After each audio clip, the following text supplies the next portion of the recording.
I don't know how well that's coming across camera, but there's a really red sunrise this morning. We start work at 6, so we get here when it's dark. But anyway, today we have look at the VIN here, 2003 Volkswagen Jetta. This is a TDI 1.9 liter TDI ALH engine, and the customer's concern is that the check engine light is on, and they said the transmission was acting up. They took it somewhere and had it scanned, and the person said there was no codes in the engine computer. Now, if you have a check engine light on and no codes in the engine computer, that may mean that the transmission computer is turning on the check engine light. So let's scan it and see if that's the case. Okay, let's scan the engine since we have a check engine light.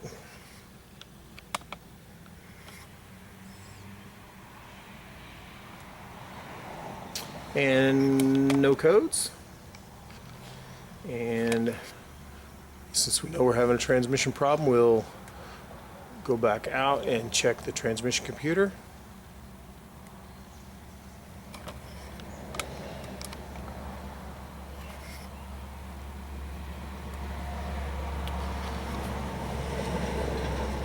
And here we have a 00281 vehicle speed sensor, no signal, G68. Now, that's good news for this customer. The classic scenario of the 01M being a junk transmission does not fall true in this situation. I can tell you right now, this vehicle has 271,000 miles. Yep, I just verified. 271,000 miles, and this customer's owned this car a long time. At least 150,000 miles, because I've been doing repairs for this guy a long time, and I even know the guy who sold this car to the current customer. I've done an engine on this car, timing belts, and other stuff. He's owned it a long time. It actually had a runaway. That's why he replaced the engine, because he had a runaway.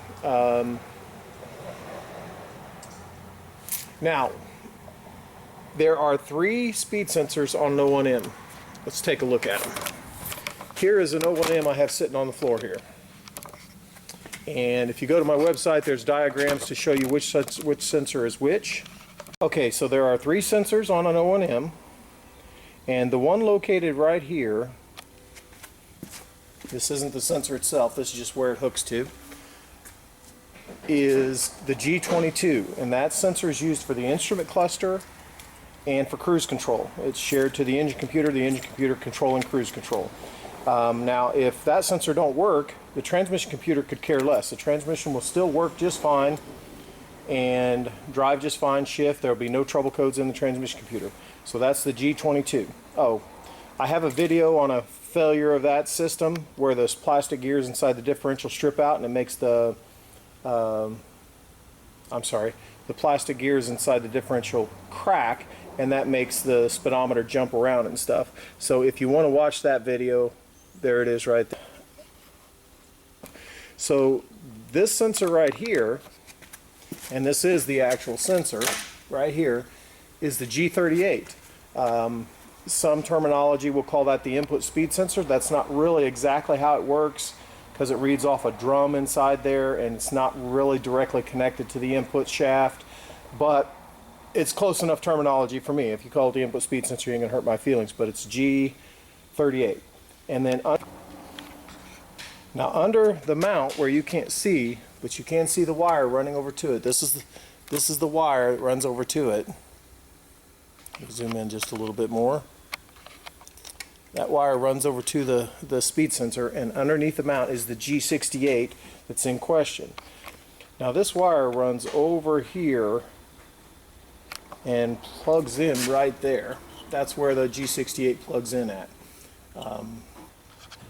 So if you want to change this sensor yourself, you need to know that this mount needs to come out. So it'll bolt here, and then there's 3 bolts across here, and you pull this mount out. You have to support the transmission with a jack from underneath, and then you can change that sensor. It's really not that hard to do. The bolts that go right here are generally considered one-time use only, so you probably should, if you're going to buy that sensor, buy those bolts also. And if you want to buy that stuff, you can get it from my website at www.kansascitytdi.com. I have the sensors and the bolts if you need them. But let's get back to the diagnosis on our car. Okay, we are going to drive this Jetta and monitor the data groups while we drive it to see if it shows a vehicle speed sensor signal. I want to talk about diagnostic process. Almost any problem that you have, except for like a flat tire. Obviously, a flat tire, you're not going to do this, but you're going to scan the engine computer, you're going to check for trouble codes, and then you're going to look at the data in the scan tool. Anything with a self-diagnostic computer, ABS, airbag, engine computer, transmission computer, you're going to use the self-diagnostic data. It doesn't make sense to try and diagnose it without it. So the most diagnostic processes are going to be something along those lines. Scan for trouble codes and then check the data in some type of usable fashion. Like on this one, we're going to drive the car and see if the speed sensor shows a reading as you're driving the car. Right here you can see it shows vehicle speed. There was another field right here. It says vehicle speed sensor voltage, and that voltage from my experience should be 2.5, and that basically says we have an open circuit on the speed sensor. We'd probably want to do some testing there as well. Time's running short. Hang on, we're going to clear the code. Let's go clear the code real quick. We'll see if it reoccurs.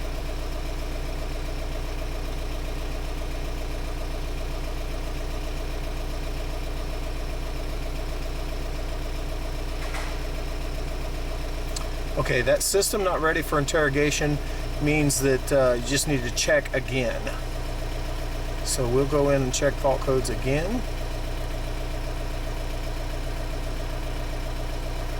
And our code did reoccur. But we're going to go ahead with the measuring blocks there. 3 if I remember right.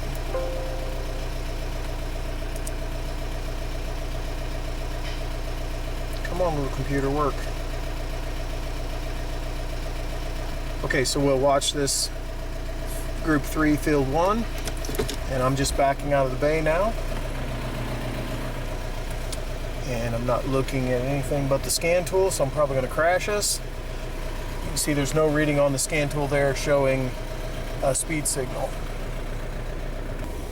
Now I'm pretty sure this trouble code will make a limp home mode, meaning it'll stick in a high gear like fail-safe mode, and we'll go drive it to confirm that. Okay, I've only made it across our parking lot, but I've noticed that our driving mode says 2H. So this is taking off in a high gear, second gear, and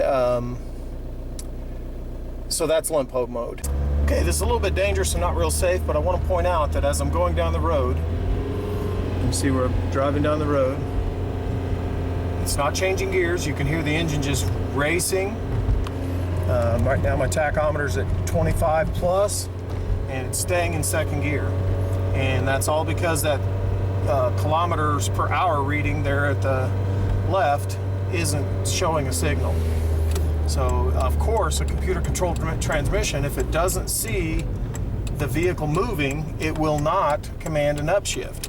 But this isn't a case of that really happening. This is a case of the computer has seen an open circuit on that voltage reading that I showed you in group 2, in group 2, and once it sees that open circuit, it's not seeing the 2.5 volts, which should be passing through the sensor and returning to the computer, and it's not seeing that 2.5 volts, so it triggers the trouble code, and so the code will reoccur immediately. It doesn't need to go down the road and see that there's no speed to trigger the trouble code. So it goes to limp home mode immediately because there's an open circuit. Now this definitely could be a problem with the wiring to the sensor, like a mouse could have chewed through the wiring, or maybe somebody routed it improperly and made it rub a hole through it, and so the wire's broken. It could be a problem with the computer itself. A computer doesn't have the ability to see that voltage, but in all likelihood it just needs a sensor. Here's what we can do real quick and easy. Since I have that sensor in stock, I can simply unplug it. I can unplug the one that's on the car and I can plug in the new sensor. If it then shows 2.5 volts, then we know that's our problem, and that's probably how we're going to address this. Okay, I want to show you where at on my website you can get the information regarding speed sensors.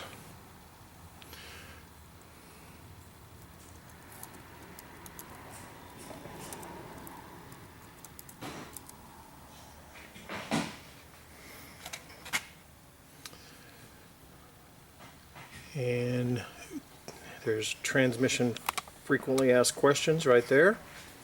And go to the OEM frequently asked questions, and then scroll down. And after you scroll down,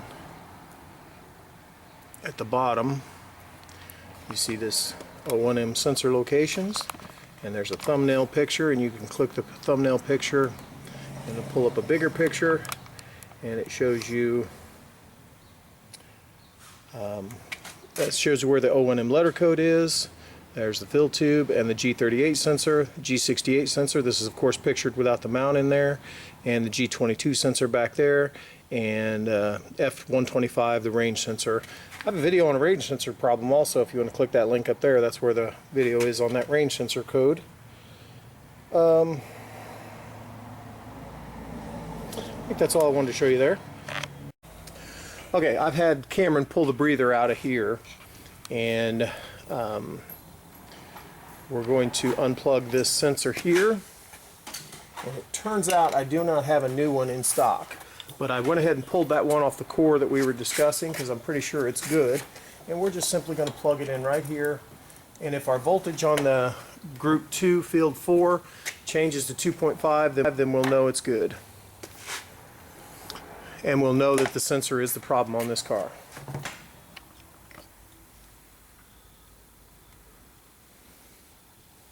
And I'll turn the key on.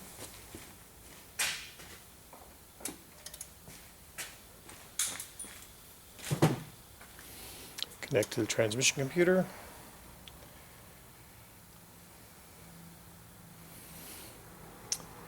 And go to measuring blocks 2.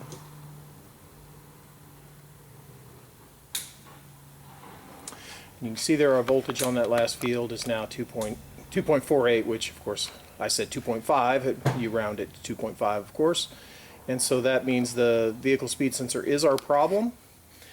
And most likely if we put the speed sensor in the car, it would drive and work just fine. But we're going to get a new sensor for the customer. Okay, Cameron has the new sensor installed on this Jetta. And we are going to go in and clear codes.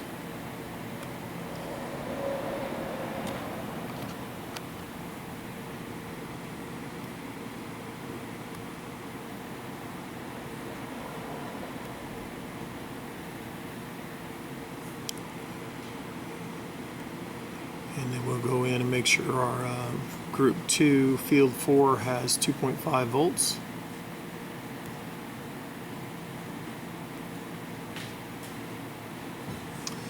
Does.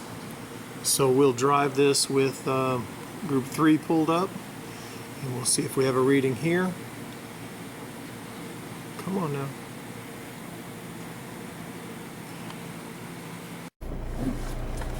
Okay, I just wanted to point out that now as I'm accelerating from a stop, our gear command, it says driving mode, but that's the gear the computer's commanding, is showing 1. So we are taking off from a stop in first gear now, whereas before we were in limp home mode, taking off from a stop in second. And I want to show you as I accelerate, the speed will go up.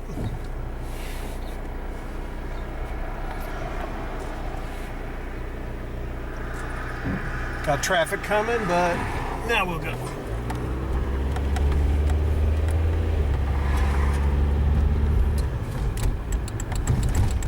And very clear cut, this car is fixed. You can see the gear command is changing over there to hot to H. Let's get it up into third.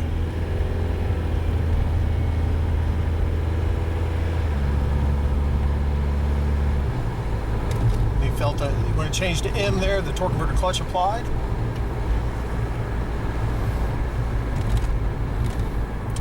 We'll finish the test drive and see you back at the shop. Okay, super quick and easy diagnosis on this one. Obviously, if you don't have a sensor to substitute in there, you might have to do further checks. But that's what we do here, and it's quick and easy, and customers are beating me up trying to get their cars back to them. FYI, this customer who owns this car just bought an e-Golf, and he's going to bring it to me, and we're going to do a quick video on it. I also have an Audi over there that's a real cool problem. I'd love to make a video on it. If you enjoy these videos and you want to contribute to the continued production of them, because it takes a lot of time to produce these videos and edit them, then find the donate icon on my website at www.kansascitytdi.com. And if you want to watch another of my videos, there's one right there. Check out this one right here. And don't forget to subscribe. It really does help.